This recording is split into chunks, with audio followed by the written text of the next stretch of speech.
Joining me from Washington, D.C., his name is Mr. Samar Badawi. Mr. Badawi, with all the challenges you're facing, how are you working through them to make sure the folks in Gaza get humanitarian assistance? We are trying, Errol, to the best of our abilities to ascertain what is available still in Gaza, in the areas that we can reach and with people with whom we can speak.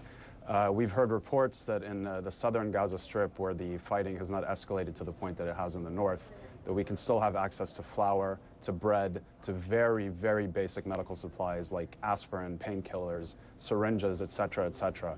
And we are essentially providing guarantees to the organizations on the ground with which we work for them to approach suppliers and be able to purchase those supplies and distribute them as quickly as possible before the ground invasion comes to the south as well.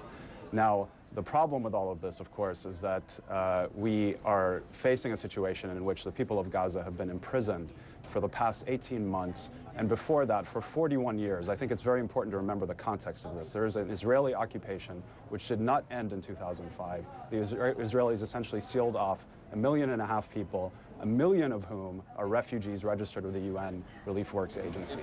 This has been a humanitarian crisis in the making for many, many years now, and for anyone to deny that is a horrendous lie. Now, we know that many young people in Gaza are bearing the brunt of this conflict. How is your organization helping traumatized children?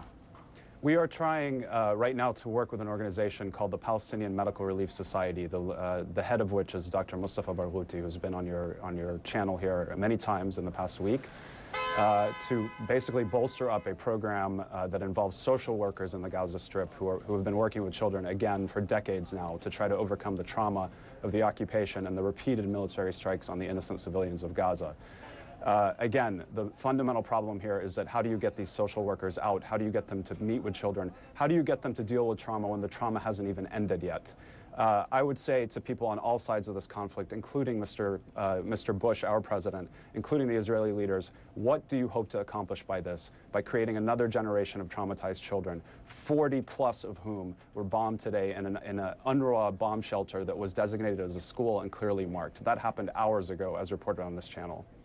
Well, Mr. Badawi, that is Samar Badawi, the Executive Director of United Palestinian Appeal. We appreciate your time.